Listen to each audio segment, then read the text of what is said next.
Jillian, welcome to the program. Thank you. It's good to see you. Yeah, it's been a while. Well, what got you into theater? Oh, I guess my mom. My mom was an actress when she was in school. And she actually got offered a full-ride scholarship to the Ringling Brothers School of Art when it used to be called that, and when it offered more than just, circus acts. It did all types.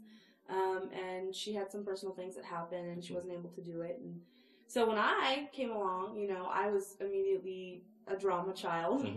I loved being the center of attention. I loved, so I just picked up on that too. Sure. And she had me doing stuff in school, and I did stuff in church, and just spiraled from there. So what did you do in high school? Unfortunately, I went to high school in Indiana, and Texas is rare. They're one of the few states that actually offer a theater class. It's like part of the curriculum. Yeah. I think there are two states in the nation that offer that require theater to be an elective. Really? It's not required in other states. That is weird. Yeah. Okay, Texas is it's because Texas loves competition. That's what I've noticed since I've been here. Texas loves competitions, and theater's another way to do competition. So. Really? Okay, so that's my fault. It's the sports metaphor again. Okay. So Indiana didn't have we didn't have theater program. Well, not in school. Right. So our English teacher was the one who did after school theater, and so I did theater in high school. I didn't feel challenged in high school. My theater teacher didn't really like me. We didn't connect. I didn't know if I didn't rub noses enough. So it was not a good experience. And I swore in that time period, I said, if I ever became a teacher, I was going to do things differently. I was not going to be like her. I was going to challenge my students. I was going to be fair. I was going to not play favorites. I was going to make my kids feel special and feel like they could do anything if they put their mind to it. Right. So, in a way, even though she wasn't a great teacher, she actually kind of helped me because she showed me what I didn't want to be. So So then college, I did theater. I got my bachelor's in theater in college. What was nice about college is because I try to do this with my kids. I try to let them explore different areas as a teacher now, but in college you really got to play all those different areas. I got to be an actor. I got to do sound and lights and set. And in college is where I discovered I loved directing. It was where I fit. It was what I was good at. I knew how to talk to actors. I knew how to flesh out a play, especially comedies. I knew where those spots were and how to make them pop. So I found in college that was my niche, was directing. And so I did lots of directing in Indiana. And then I moved to Texas and had to start over again. We mean start all over again. Well, a new place, so I didn't have the established. I didn't have the established. No, but you didn't move right after you graduated to Texas, right? No, I didn't. Okay. It was maybe it was a few months after I graduated, almost a year. Well, it's still about the same. I think that the hardest time for most folks, myself included, was after you graduate. I don't know what it is. You think of life as one way, and there's all these practical things that come into mind, like. You've got all this time on your hands in the evening. What do you do with that? Yeah. Where do I do laundry? Where do I shop? Where do I get the car fixed? Those practical things, Adulthood. even a little bit of a letdown, I suppose, because I don't know. Maybe we thought of it as some rosy picture. This is supposed to be life, and you get there, it's like, oh. I get to pay bills, right? Even in college, you're still babied a little bit. Oh, absolutely, absolutely, it's different. Everything's there, it's right there for you. Exactly. And you leave college and you're like, what? I don't know what to do. Nobody tells you what to do, and that it's good and bad. What, I have to find my own apartment? The university doesn't do that for me. So, who did you first meet in Texas? I first met when I moved here. I knew when I moved here, I was like, if I don't go out and at least try to start auditioning, because I knew I wasn't going to become a director in this area right away. I was like, if I don't go out there and put my face out there, nothing's going to happen. So 4 days after I moved here, I went and auditioned for a play at Country Playhouse, Times Square Angel. Yes. And Ananka Konitz? Yes, Konitz was the director of that play. And I got cast as 3 character roles in that play. And I met so many people that just, but I think the most important person I met was Glenn Lambert. Yes, Glenn. And Glenn was probably my biggest supporter. He met me and he's like, I love you. He's like, we need to go get you into more shows. And I was like, actually, Glenn, I kind of want to direct. And then he's like, no. He's like, no, you want to be an actor. And I was like, no, I want to be a director. And he's like, he thought about it for a minute, and he was like, well, I know some people I can get you in touch with. And he called some people named Steve Wong and Carolyn Wong. And the rest is history. Oh, that's just great. Glenn was, we miss him so much. Yes. Yeah, he was a great guy. And he touched so many lives. And he did so many things. It's not just theater. Have you ever looked up the things that he's done? I haven't. I think he was an auctioneer, and he was, really? you start like, is this the same person? No, it's the same person. He dabbled in a lot of things. What I loved about him is he was so straightforward and honest. Oh, yes. There were no games or gimmicks with him. It is what it is. Yeah. He'll tell you like it is. Mm-hmm. But he wasn't, nothing ever malicious. No. He was just the kindest person I ever met, and so talented. Yeah. So talented. So he kind of skyrocketed my Houston career. Yeah, because you think about it, really, all theater communities, even Greater Houston, it's a pretty small community. Most people know each other. It's who you know. Right? Yeah. And if something's good about you, it gets around. If something bad, it also even gets faster. around. Even faster. So, your first show that you ever directed here at the Crighton? That would be She Brother Dozen was next, so it would have been Southern Hospitality. So that was the first time you directed here. Yes. And did your mom come to see you? Or? Yeah, she did come to see that one. My mom came all the way down from Indiana to come see that. That's something. Yeah. Well, that was nice because you think, doesn't every parent do that? No, actually, parents don't necessarily do that. Once they're at school, it's like, see you, yeah, that's nice. Yeah, send us some pictures. Yeah. My mom, and I think it's probably because she's been involved with theater, and later in life she went back to acting. She's fabulous, in my opinion, fabulous comedic actress. I know I'm a little biased, but she's fabulous comedic actress. And so I think I, in a way, maybe inspired her to get back into it because in her 40s, she started getting back into acting and started acting. Oh, really? Yes. Yeah. So I think we've always had that connection. So I think that's why whenever she is able to come see me, she loves coming to see. I send her DVDs of all the shows that I do. Oh my goodness! And she shows them to my nieces and nephews. Oh. And now my niece has started writing. My niece loves writing. Oh, really? My niece loves performing. She's going to be 10 this year. Good. And she always says, whenever I talk to her, she's like, Aunt Pillow, I want to. Her nickname for me is Pillow. Aunt Pillow, I want to come see your shows. And it's so cool that just, Well, that's something you can share. And we can share. That's great. Yeah. So you did Southern Hospitality. You started doing stuff at the Crighton, but obviously you must have started doing stuff elsewhere at other places too. I did. Yeah, I worked. did one show with Ace Theater. Yes. Mm-hmm.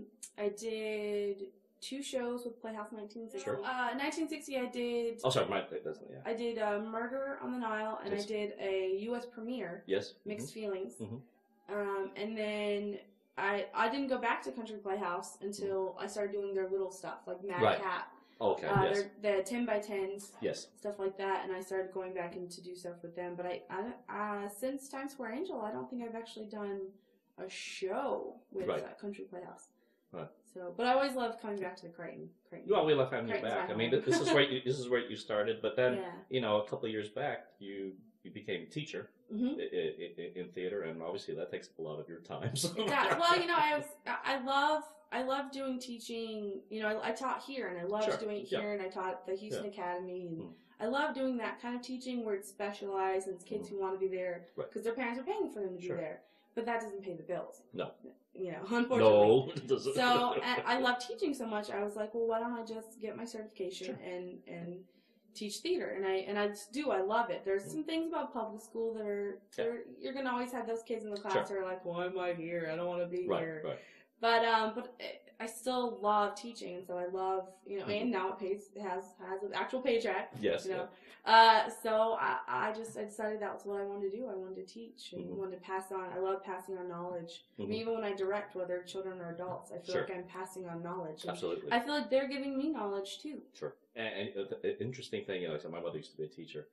They're your extended family because those kids are always your kids, no matter how old they get to be. As they move on, they'll come back. Oh, Miss Jillian, look at this, what I'm doing now. And I'm thinking of Gabby, because you brought her to Music Man last year. Yeah, she's Gabby, moved on, right? She's moved on. She's now in high school now. Gabby, Elena, and Denise. They're all moved on, right? They're all they're doing high school. They're doing theater in high school. But you still keep in contact with them, right? Gabby and I are very close. She's like my niece, and she's definitely like family. But I'm very close. My kids love coming back and seeing the shows at the middle school, and they love, I have a professional Facebook, so that's just for students, just for teachers, and so we keep like our drama club stuff on there too. Yes. So all the kids, friend me on my professional page, and they're like, "What's going on next? What party can I come crash?" Our banquets and our cast parties, they love to come and crash, and it's cool that they also still have that support. The current middle schoolers have that support from the people that they looked up to. So that's, I love, I think my favorite part about teaching is always going to be that relationship I have with my students. I love them like they're my children. Right. I get angry at them like they're my children sometimes. But I love them like they're my children. Sure. And most importantly, I love seeing when they're like, "We can't do this. This is too hard." And I'm like, "No, you can." And then when they reach it and they're like, "We just did that." And I'm like, "Yeah." I love that feeling more than anything, whether we win or lose at competitions. I love seeing them grow, and I love seeing them be like, "I can't do this. Oh, wait, yes, I can." And that, for me, is the best part of teaching. Let's talk about characterization, because we always talk, when we talk to different actors, everyone's got their own different styles and stuff. But you're in a unique position that you get to, introduce them to different styles and find which one perhaps works for them or not. So how do you do that with your students? We do a lot of improv work. I really set the foundation with improv work to sort of free their imaginations.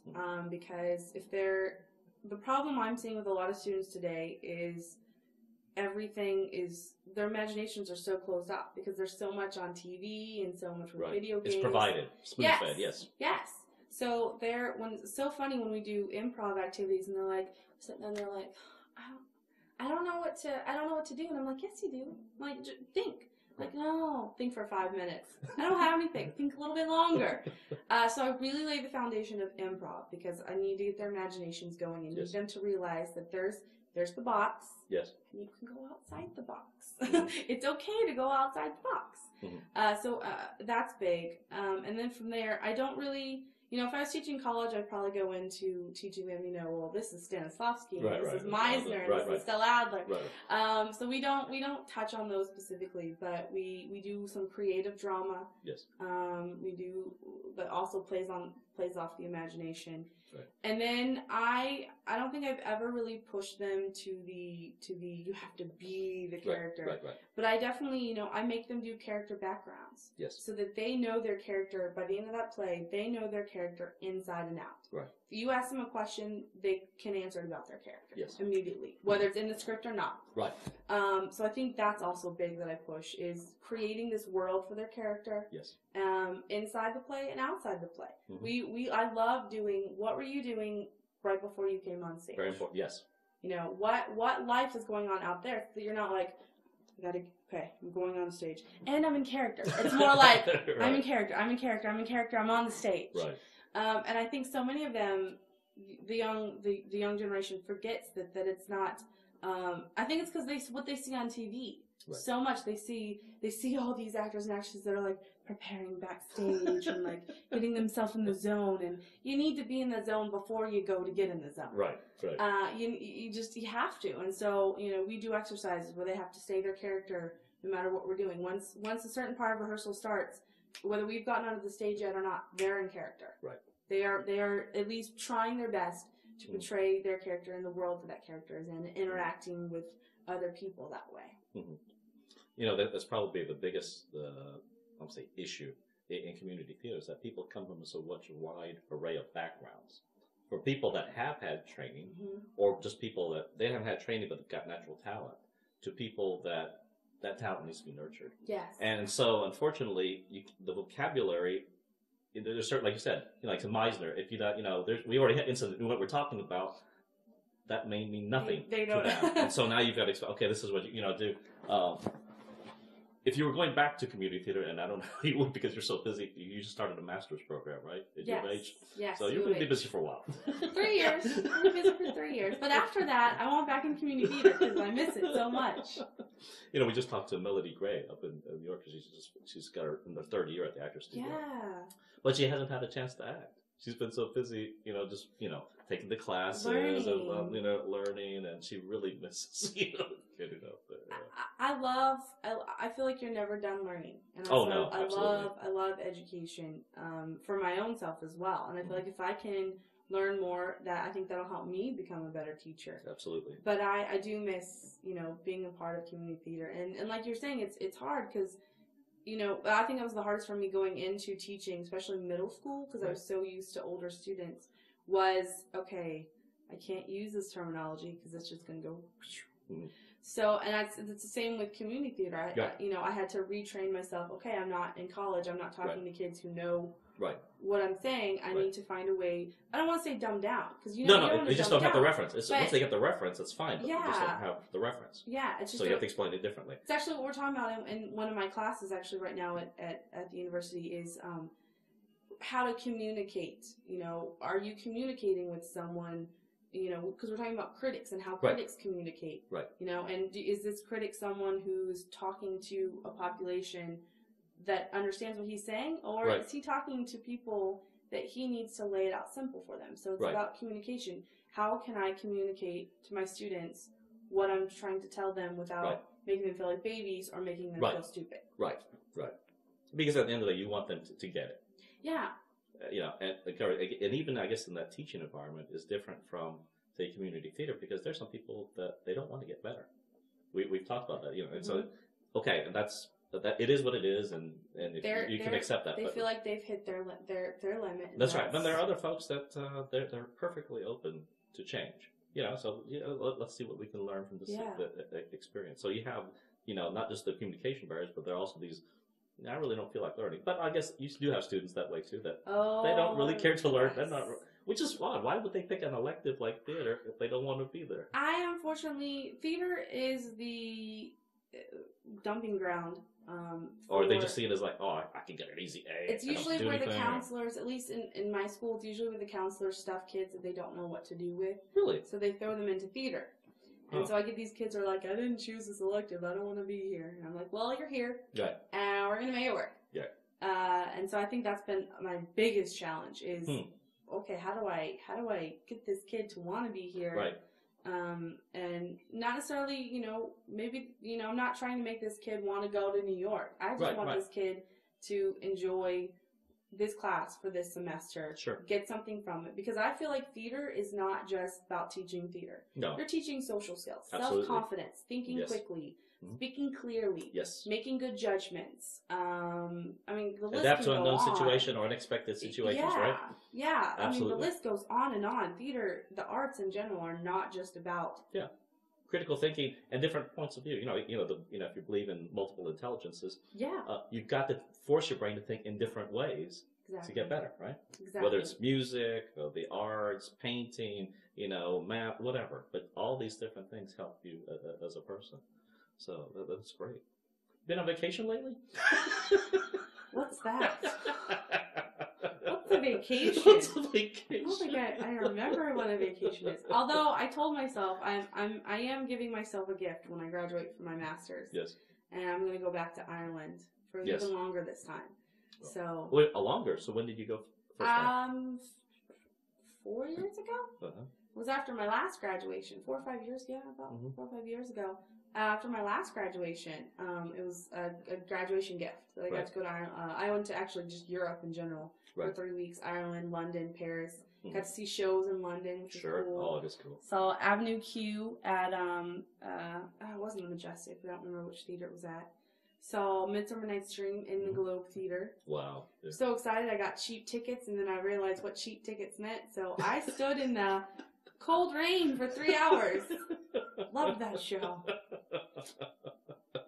Forgot it was the Globe Theater. So there's big open space, and there aren't any seats. I was a groundling. Oh, dear. I stood like a groundling and watched that show. So that was about 4 or 5 years ago.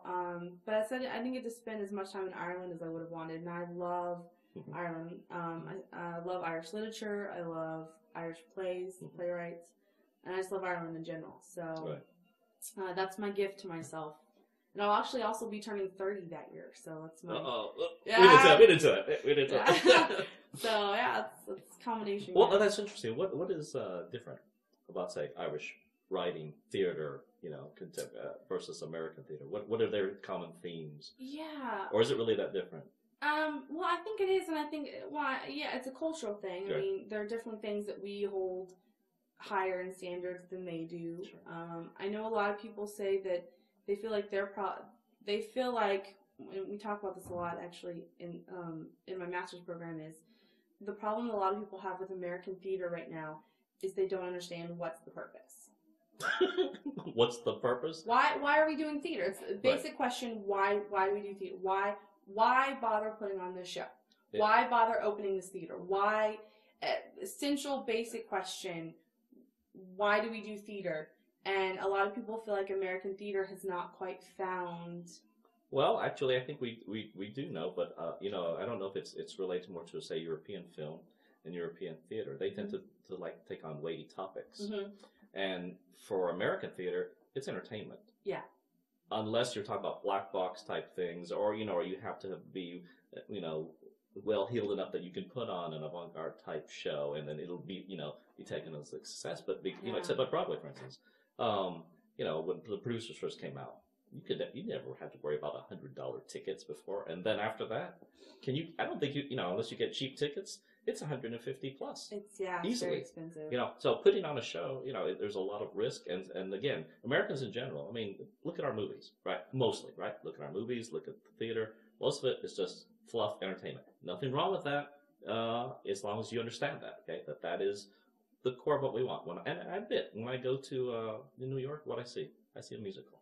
Mm-hmm. I rarely see a serious play. Rarely. I'm not saying we don't, but 1 out of 10. That's maybe. Why most people go to New York. Absolutely. We're going there to have a good time. And so I don't think we have a purpose. I just think they don't agree with our purpose. And that's fine. Yeah. That's absolutely, fine. If you go to London, look at all the different shows, right? And you get a whole series of things you can choose from. Yeah. And then from all the different musicals that are out there, just to lesser known stuff. I wanted to see Derek Jacobi, and he was in a Chekhov play. Well, I could care less about Chekhov, but I wanted to see him. So guess what? I went to see that. You know what? Yeah. And he did a wonderful job. I could care less about the play, but I got to see him, right?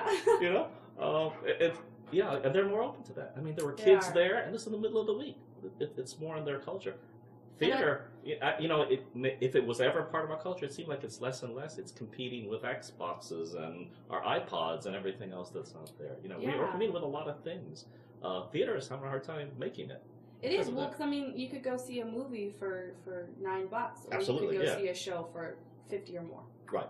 A live show, right. And there is that. They are having to compete, and it is harder and harder to compete.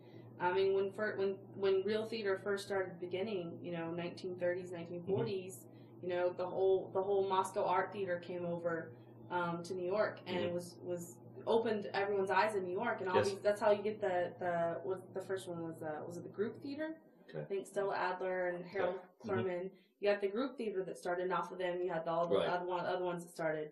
And it was all because the Russians came over and showed Stanislavski's method and whatnot. But at the same time, they were having to compete.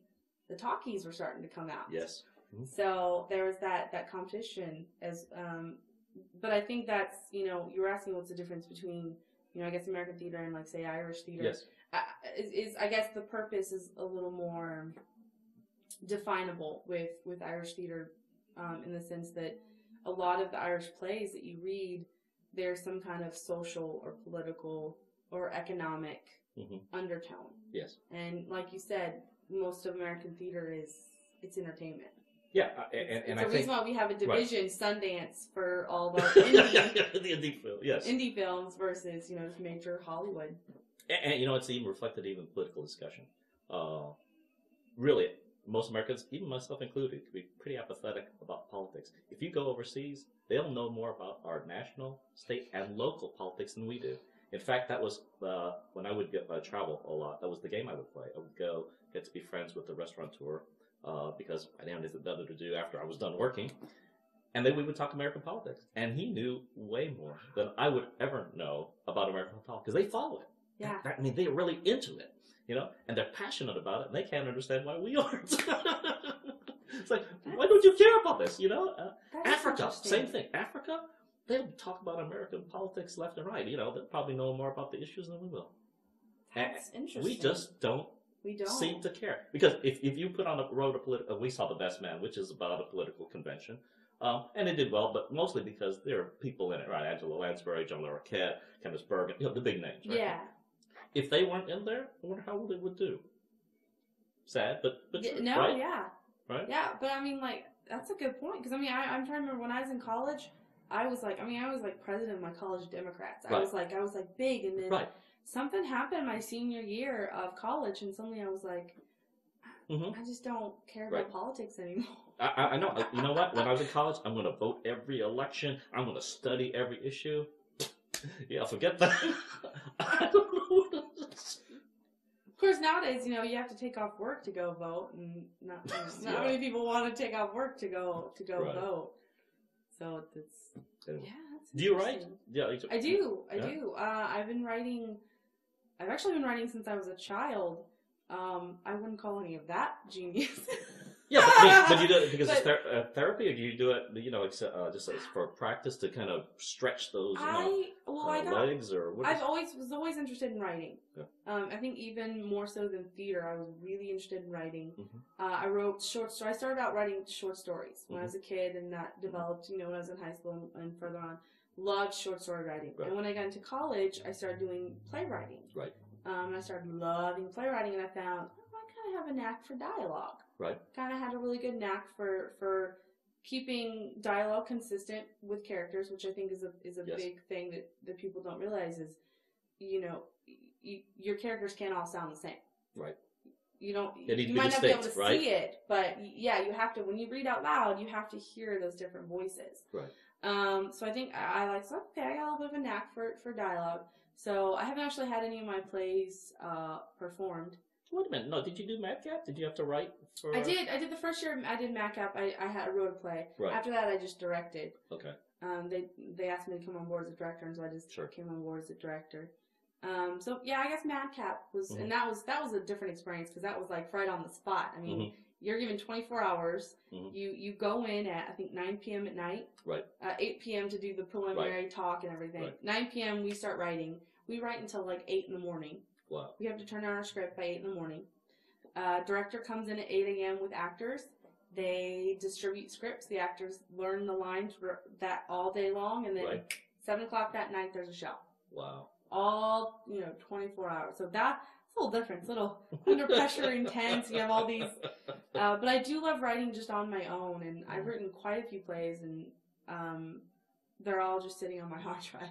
Right. I haven't actually. You're not the only person. I mean, like Tom, Marcia. There are a lot of folks actually in the area. They wanted to start the writers club, but it was back to purpose. I mean, we had no problem providing the space for that. But what's the purpose? Is the purpose just to support each other? Is the purpose to get published? Showcasing work. Or do you want to get it, performed someplace? What is the purpose? Because I think it needed more than just let's get together. Yeah.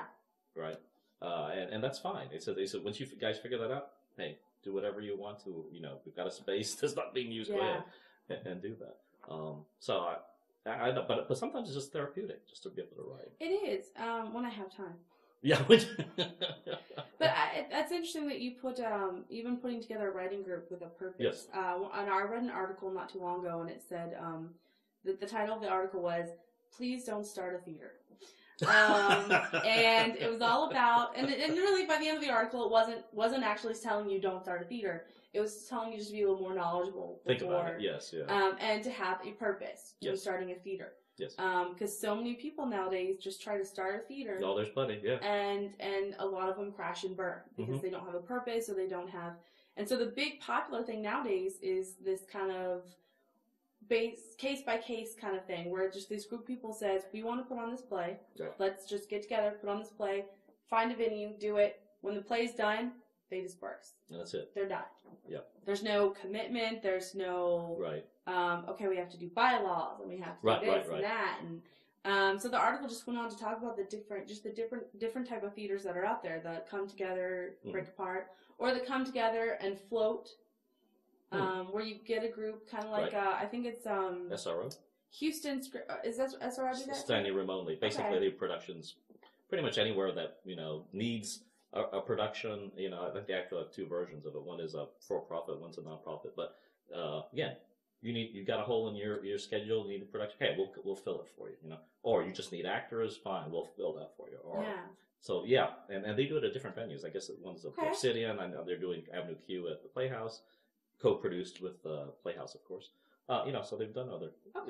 Same kind of thing. Yeah, it's that kind of thing. Or but they're not just a one-time thing either. Yeah, they're the float. But you're talking about they're a float. But that's an interesting concept. We were just talking about. I can't remember. We were just talking about with Dennis that the American culture is very good at short-term crises. Like, for instance, everyone comes out, helps each other, and you see some wonderful things happen. But there are long-term needs in all our communities, and those don't go unmet because we're not as good as Americans at that kind of thing. Long-term needs, short-term needs, we're there. We'll come together right away. We'll come together, and we will help you, and we'll, here's you need a shirt, here, take this one. But long-term needs, we have a harder time, and that's kind of interesting that you said that the theater, or some groups anyway, have gone to this mode. Well, hey, let's just get together, do a show. And then the next time it doesn't have to be the same group of people. No, it wouldn't necessarily. That's interesting. Very interesting. People and find, so this article was a very interesting article. Just went on and on. I wish I could remember who wrote it. But she just went on and on about, the different types of theaters and what it takes to create a theater, to find a space, to... Right. And so, I don't know about you. You started this one. But our purpose was different. This one was more needs-based. There wasn't a group that was going to be here. Yeah. Place is going to shut down if they didn't have something. So, is somebody going to do this or not? Little different purpose. But anyway, let's talk a little bit about the Carol Burnett show. Because you're going to inspiration for this. Your mother did this, right? Yes, my mom was in it. She, like I said, in her 40s, she went back into acting, and the group that she works consistently with, they put on the Carol Burnett show. Right. And she absolutely loved it. And I think it was like around the first year and a half that I was here, because I think I mentioned it and it came back later, but I think it was like within the first year and a half I was here, I was at one of the meetings, we were talking about throwing out shows, and I was like, well, it's like, there's the Carol Burnett show. It's a really funny show. It fits the type of shows that you guys put on that's family centered, but it's good. Right. It's not just, because there can be family centered theater that's not good. That's just it was good family centered theater. And of course I thought of Carolyn because, Carolyn just is a fabulous character actress, and she would have made a perfect. That's her idol. Yeah, Carolyn's always been her idol kind of thing, So I just threw it out there as kind of an idea of something to do, and I know everyone liked it, but I guess it takes. Like I said, it takes a while to, like I said, develop. The interesting thing about that is there aren't that many groups that do the Carol Burnett show. You can Google them, and you can find a few that do it. Even Carol Burnett herself was, I guess, kind of interesting. We told them, you probably ought to package this yourself, so that you can pick exactly how you think it needs to be done. Because they're already working on, re-releasing the DVDs for the Carol Burnett show, things like that. Remastered them with the interviews from those that are still around. And so we tossed that out. But we have to thank you for the idea, because it was in the mind, but you just kind of, how do you work this? And of course, after Vaudeville, which was the Glenn's inspiration, we didn't want to touch a created show for a while. It came off fine. It was a lot of work. It was a lot of fun. I remember like it was like only like a quarter or halfway through the process. I remember you guys coming to me being like, because I was like this. I'm just gonna be an actor. I remember halfway through you guys coming to me being like, so how would you like to be the assistant director? And I was like, what? Because Glenn needed help. It was so much work. There's a lot, and then that was really the lesson that we took going forward with Carol Burnett shows, that it can be successful and people loved it because it is unusual in the sense that. Yes, you can have musical reviews and stuff like that, but it was more than a musical review. In the case of Vaudeville, of course, right? He was trying to keep it period specific. That limits a whole lot of things, right? Yeah. You can't do this comedy. You can't do. You're right. And even the Carol Burnett show, it opens up other things, but again, you stick with her skit, and of course, the difficult part is people know. Well, Actually, not anymore. We used to say that people knew the characters, and that's why they were there. Actually, there were a lot of people that didn't know the characters now anymore. I did, but I grew up. You grew up on it, you know, with my parents and my grandparents. They loved watching Harold Burnett Absolutely. Show. So I grew up on that. We grew up on it. There are people, you know, some of my kids knew when I brought my kids. Yeah. Some of my kids, you know, their parents had them watch it, so some of they them knew. Right. Some of them just thought it was. They didn't know the characters. They liked it. They thought it was funny, even though they didn't have that past relation with the characters. Right. So no, it turned out well. Yeah, I thought it was very well done. And who in this day and age is going to be smart enough to put on a show without getting the rights? Because they look it up, you know, they search the web continuously. Granted, they go like, yeah. Granted, I'm sure I would never ever get caught if I didn't. Right. You know, on a middle school level, you know, what parent's going to call in? But I do it anyway. That's right. I mean, even on the middle school level, you know, I pay my royalty fees. I get my rights to put on a show. Right. So what? You know what? We've talked about this too, like the differences between the Dallas and the Houston theater communities, and it's probably true all around the world. Everybody's got their own character. Dallas community is not very good at supporting the theater there, but the theater community itself is very close. They can have an award show and no one gets hurt because it's done just for fun. It's basically a big hug fest. Nice. You know? I don't know if we could ever do that in Houston because we are so snarky. Oh. You know, I'm not saying we don't, there aren't groups that get along. Yeah, but just in general, it's like, my goodness, what is it? Oh, you know? there's, you know what I'm talking about? Oh, yeah, there's a lot of, that theater. Right. Or, that actor. You know, there's a lot of that. And that's a shame. That's a really shame, you know? That we can't just, you know, so we're all trying to do the same thing. Okay, maybe we don't do it on the same level or the same quality. We all got the same goal. Can't we all get along? Yeah.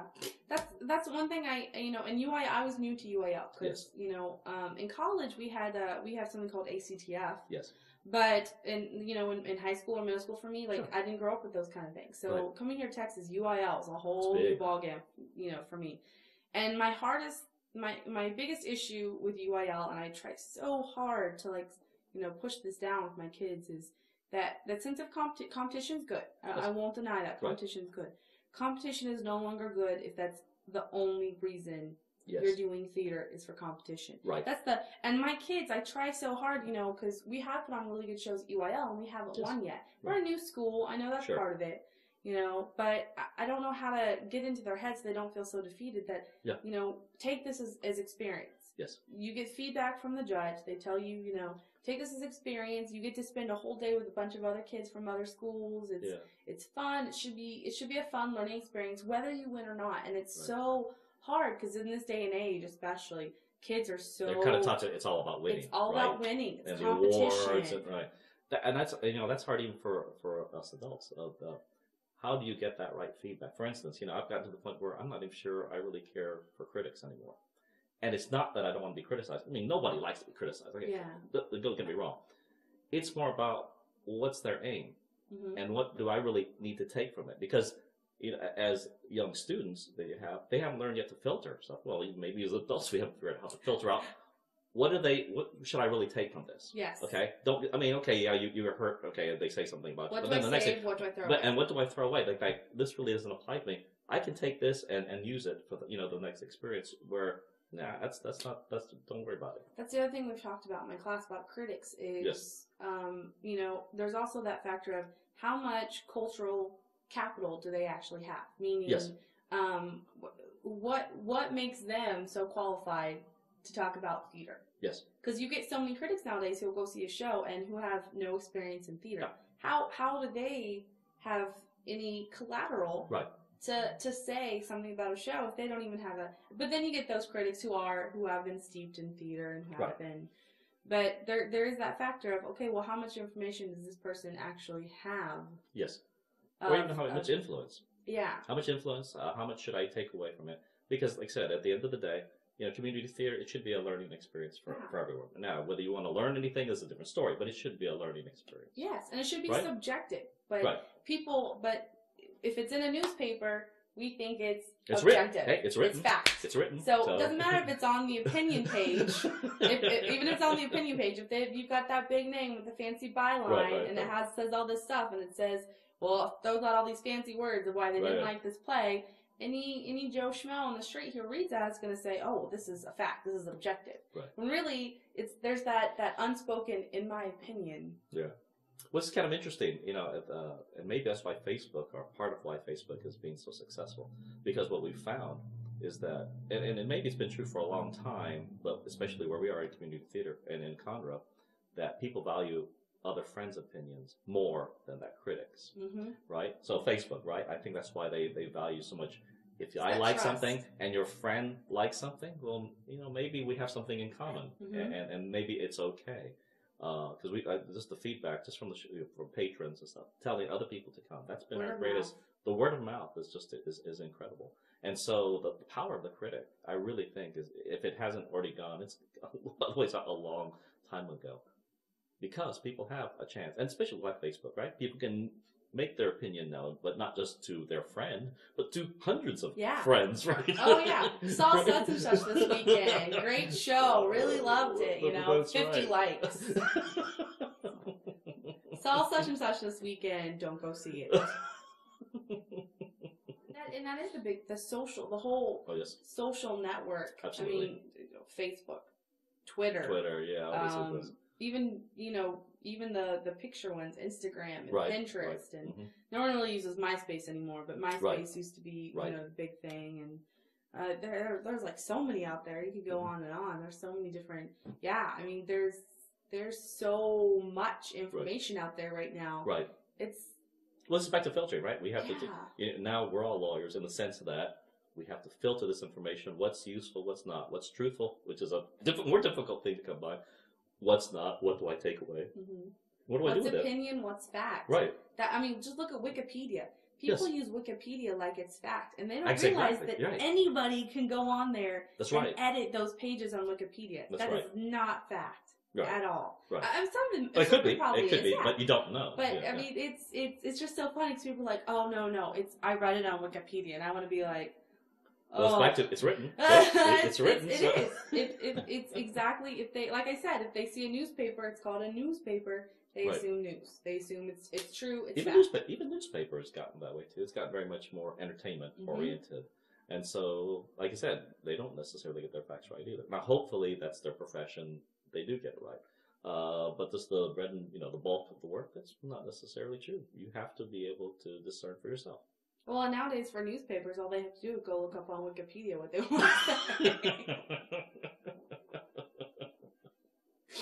And then it just gets pushed around and transferred and spread. Is there any shows that you want to do that you haven't got to do yet?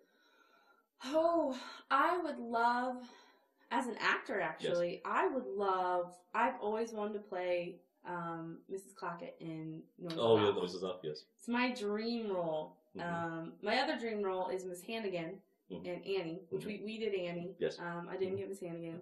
Director told me I was too young. It's like makeup. I think the problem is I'm in this weird stage because even though I look younger, I usually play older. Right. And so the characters I like are older characters. Mrs. Clackett, Miss Hannigan. Because that's what I'm used to playing. I've always played the older characters. Sure. I played the old women in college. Those are the roles that I played. So, unfortunately, I'm just not there yet where I can play those roles. But I would love, those two are probably my top two as far as an actor. As a director, I mean, I love directing everything.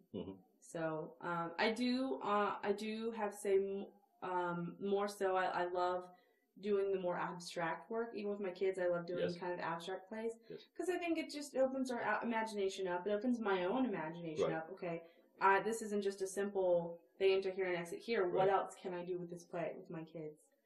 But I'm probably best at directing comedies because I was in an improv group in college, so I think that helped, shape my skills. And I'm really good at finding points in the play where how far can we expose the comedy in that paragraph, in that sentence. So, yeah. Is there a play that you won't do?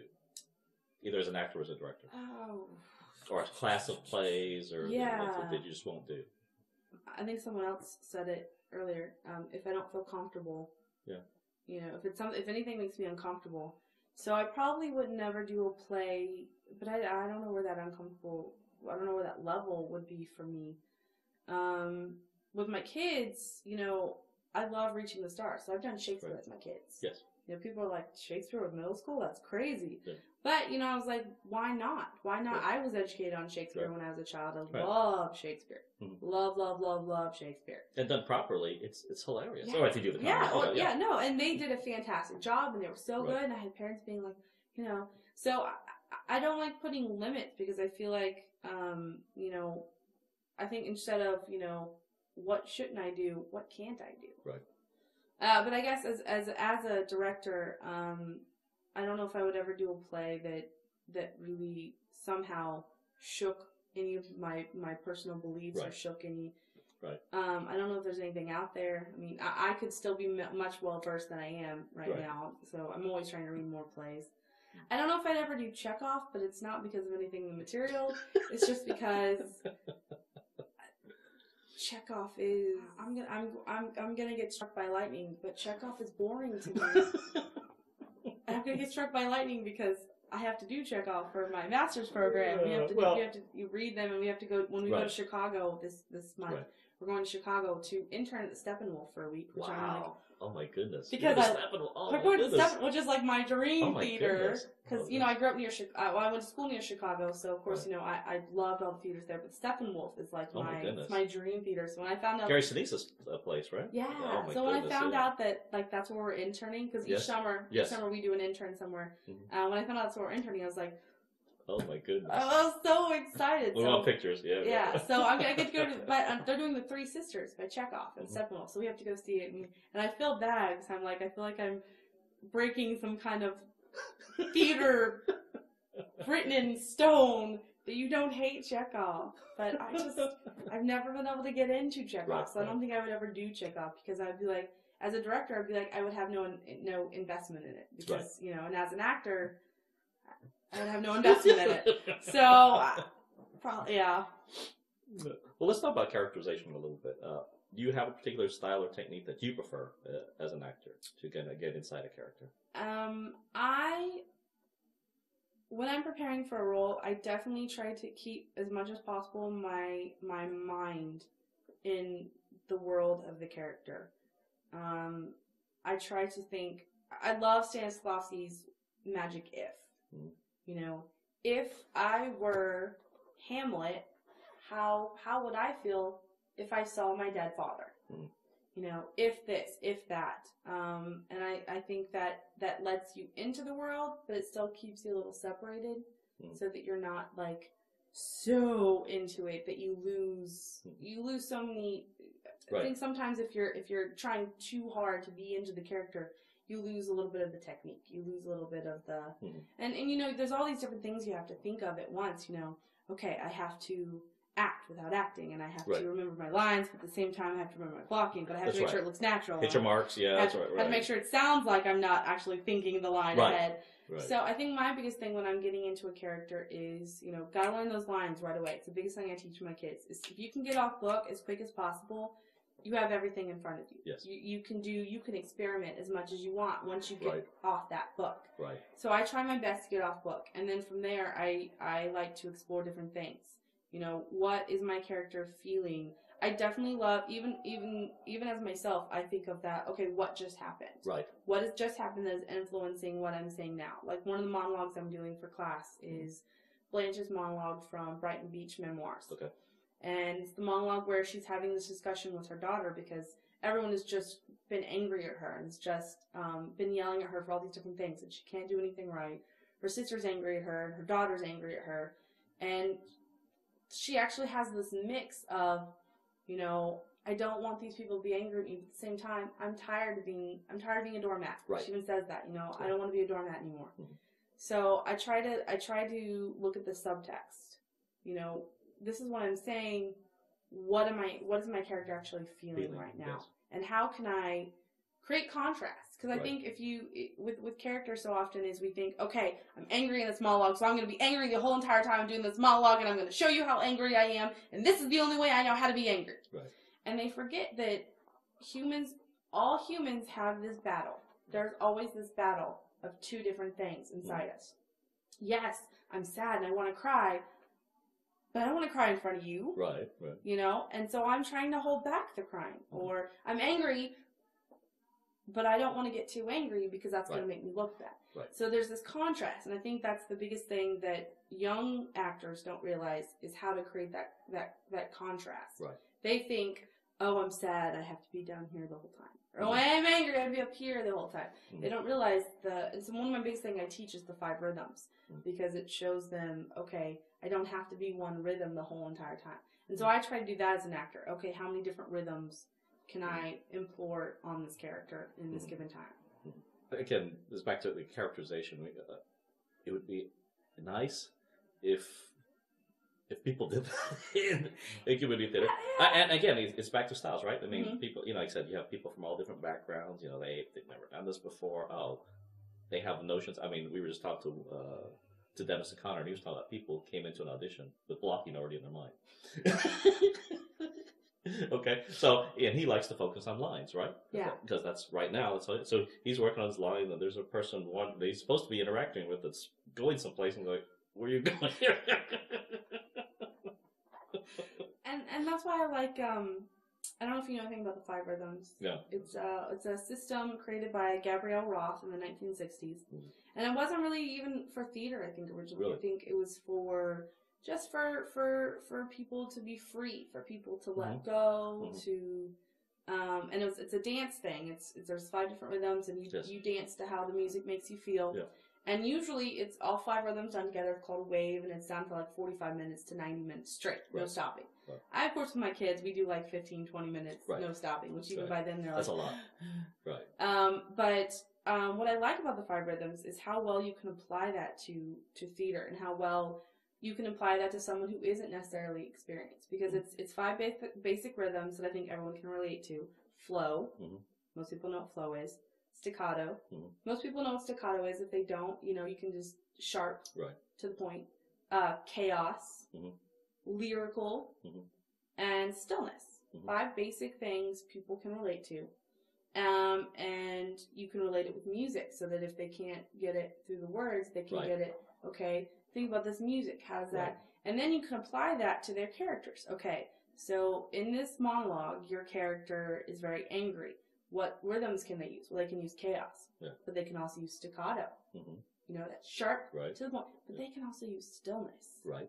So I love the rhythms, because it lets the actor move, but also speak in those rhythms, and they can find something. And I think the 5 rhythms are good even for new, inexperienced actors, because they can relate to those really simple concepts, or they can relate through music. I think you give your kids a good base to go on into high school, and I'm sure you still follow them to make sure. We go see the high school plays. Oh yeah, absolutely. Heaven exists. What do you want God to say when you get to the pearly gates? I want to be able to go there, because I'm not perfect and I make mistakes, and I own up to my mistakes when I make them. At least I try to.